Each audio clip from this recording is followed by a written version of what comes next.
বন্ধুরা, আমি তাহের চৌধুরী সুমন, ডেস্টিন লিমিটেড কোম্পানির ডিরেক্টর এবং সিইও। আমরা আজকে আলোচনা করব হচ্ছে ফ্রিল্যান্সিং এর বিষয়গুলো নিয়ে। অনেকেই আমাকে প্রশ্ন করে যে আমরা ভাইয়া কিভাবে ফ্রিল্যান্সিং শুরু করতে পারি, কি কি বিষয়গুলো আমাদের জানা থাকা জরুরি। আরো একটা প্রশ্ন আমরা যেটা শুনি সবার কাছ থেকে, সেটা হচ্ছে যে ভাইয়া আমি কিভাবে শুরু করতে পারি, আমি কি আসলে কি যোগ্য কিনা এই সেক্টরে কাজ করার জন্য। তো এই বিষয়গুলো প্রথমেই আমরা যদি চিন্তা করি যে ফ্রিল্যান্স আউটসোর্সিং এ আমাদের একটা অনেক বড় একটা সম্ভাবনা আছে। আমাদের বাংলাদেশের বিশাল জনশক্তি আছে, আপনারা জানেন, যাদের অনেকাংশেই আমরা দেখি যে শিক্ষিত কিন্তু বেকার অবস্থায় ঘোরাফেরা করতেছে। তো আমরা যদি আমাদের এই শিক্ষিত যুবকদের কাজে লাগাতে পারি, ফ্রিল্যান্স আউটসোর্সিং এ আমাদের একটা প্রবল সম্ভাবনা জায়গা তৈরি হবে, যেখান থেকে আমরা যদি বর্তমানের পরিসংখ্যানটা দেখি, বাংলাদেশে বর্তমানে এখন প্রতিদিন প্রায় 1.5 কোটি টাকা বাংলাদেশে আসছে এই ফ্রিল্যান্স আউটসোর্সিং এর মাধ্যমে। অনেক ফ্রিল্যান্স আউটসোর্সিং বিশেষজ্ঞ প্লাস আইটি বিশেষজ্ঞরা বলতেছেন যে একটা সময় এমন একটা সময় আসবে যে ফ্রিল্যান্স আউটসোর্সিংটা হবে আউটসোর্সিং জগতের অন্যতম একটা ব্যাপার, যেটা গার্মেন্টস সেক্টরে ঠিক পরপরই থাকবে। তো বন্ধুরা, অনেকেই আমার কাছে জানতে চায় যে কিভাবে শুরু করবেন।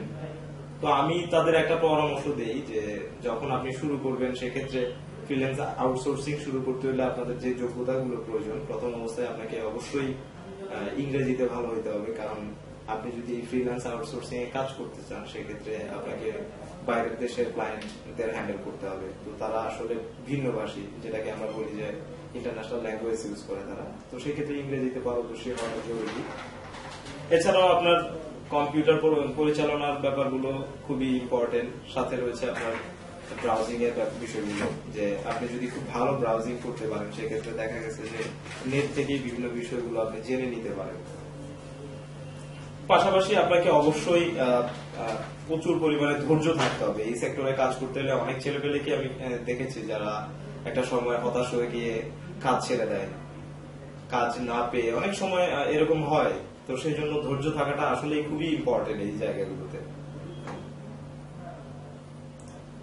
এরপর আরো একটা প্রশ্নের আমি প্রায়ই সম্মুখীন হই যে কিভাবে তারা প্রশিক্ষণ নিতে পারে, বা তারা যদি কোনো একটা স্পেসিফিক বিষয়ের উপর কাজ করতে চায়, তাহলে আসলে কিভাবে তারা শিখতে পারে।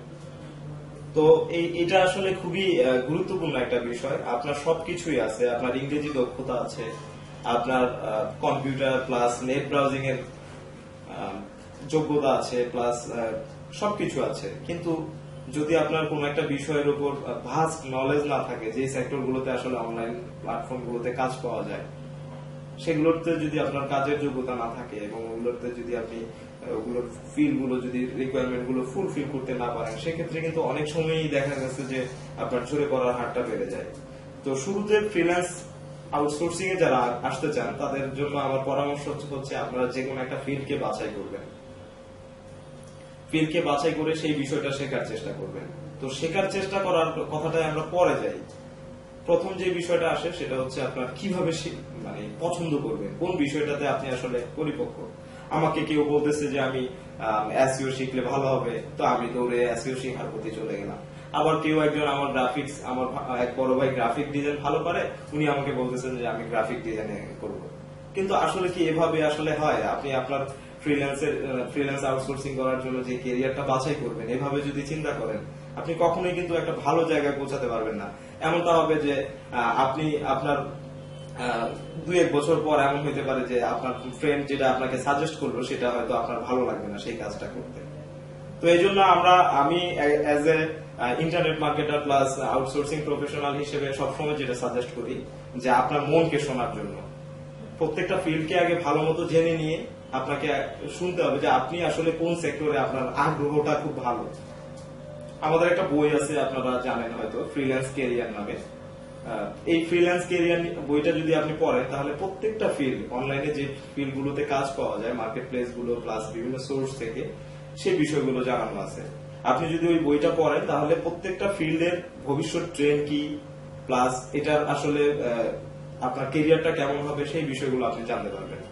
তো ওটা জানার পর আপনি এবার প্রত্যেকটা ফিল্ড যখন আপনি জেনে গেলেন যে হ্যাঁ, এই ফিল্ডে আসলে ভালো করার অপরচুনিটিজ আছে এবং এই ফিল্ডটা আমার ভালো লাগে, আপনি আসলে ফিল করেন, মন থেকে ফিল করেন। দেখা গেছে যে কেউ আছে আপনার মার্কেটিং কাজগুলো তার ভালো লাগে, হ্যাঁ, অনেক সময় সে চিন্তা করে এই প্রোডাক্ট গুলো কিভাবে আসলে প্রমোট করে, তারা এটা নিয়ে চিন্তা করে। কেউ কেউ চিন্তা করে যে একটা গ্রাফিক্স মানে বিভিন্ন লোগো ক্রিয়েটিভিটির প্রতি তার আগ্রহ, আবার সে হয়তো তখন পছন্দ করতে পারে গ্রাফিক্সটাকে। আবার অনেক আছে যে ওয়েব ডিজাইনের ব্যাপারে তার আগ্রহটা কেমন হয় যে বিভিন্ন ওয়েবসাইট তারা দেখে এবং বলে ওয়েবসাইটটা অনেক সুন্দর, আমি যদি এরকম একটা ওয়েবসাইট করতে পারতাম। তো এইভাবে আপনার নিজের মনটার এবং আপনার প্যাশনের জায়গাটা, ভালো লাগার জায়গাটা খুঁজে বের করতে হবে। সেখান থেকে আপনাকে সিদ্ধান্ত নিতে হবে আসলে যে আপনি কোন সেক্টরটাতে কাজ করবেন। তো যখনই আপনার সিদ্ধান্ত নেওয়াটা হয়ে যাবে তখনই আপনি কাজে নামার জন্য মানে শেখার জন্য সময় দিতে হবে। সেটার ইনস আউট গুলো আপনার জেনে নিতে হবে যে আসলে আমি যদি কাজ করতে চাই তাহলে আমার এটার জন্য কি কি শিখতে হবে।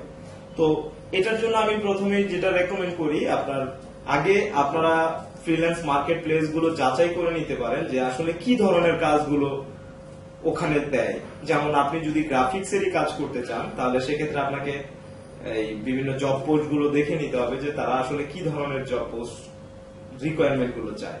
তো সেগুলো থেকে আপনি যখন দেখবেন যে হ্যাঁ হ্যাঁ এই রিকোয়ারমেন্ট গুলো চায়, আপনি লিস্ট করলেন।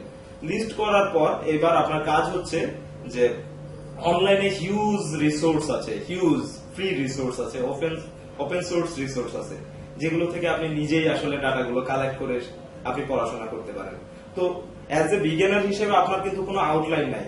তো এই জন্য আউটলাইন না থাকার একটা যেই অসুবিধা সেটা হচ্ছে আপনি আসলে একটার পর একটা শিখতে পারতেছেন না। তো সেটার জন্য আমি বলবো যে আপনারা যখন এই ফ্রিল্যান্স মার্কেট প্লেসের জবের রিকোয়ারমেন্ট গুলো দেখবেন, সেখানে দেখবেন অনেক পয়েন্ট চলে আসবে। তো আপনি এবার গুগলে সার্চ করে ইউটিউবের ভিডিও দেখে আপনি সেই রিসোর্স গুলো পড়ে আপনি সেই পয়েন্ট গুলো শেখার চেষ্টা করেন। অনেক রিসোর্স আছে এবং সেগুলো অ্যাপ্লাই করার চেষ্টা করেন। যখন আপনি দেখলেন যে হ্যাঁ মোটামুটি আপনি কভার করার চেষ্টা করতেছেন, ভালো করতেছেন, তাহলে তো ভালো। কিন্তু যদি মনে হয় যে না, একটা সময় যে এমন মনে হয় যে না আমার আসলে কোনো প্রফেশনাল কারো কাছ থেকে আসলে কাউকে মেন্টর হিসেবে পেয়ে আসলে শেখা উচিত, তখন আপনি চিন্তা করতে পারেন কোনো ব্যক্তিগতভাবে অথবা কোনো প্রাতিষ্ঠানিক ভাবে যে যারা আসলে এইসব ফ্রিল্যান্স আউটসোর্সিং এর ব্যাপারে ট্রেনিং প্রোভাইড করে তাদেরকে। এবং সেগুলো পছন্দ করার আগেও আপনাকে খুব ভালো মতো দেখে নিতে হবে আসলে তারা মানে যারা কোর্স গুলো করাচ্ছেন তারা আসলে ওই লেভেলের প্রফেশনাল কিনা, তারা কি ফ্রিল্যান্স মার্কেট প্লেস প্লাস এই প্রফেশনাল ক্ষেত্রগুলোতে কাজ করছে কিনা দেখে নিয়ে এবার আপনি সিদ্ধান্ত নেবেন। মনে রাখবেন একটা বিষয়, ফ্রিল্যান্স আউটসোর্সিং এ যারা আপনারা আসতে চাচ্ছেন, শুরুতে আপনি টাকা কত কামাবেন, কত সময় দিলে কত টাকা কামাবেন, আয় কত হবে, এই বিষয়গুলোতে গুরুত্ব দিবেন না।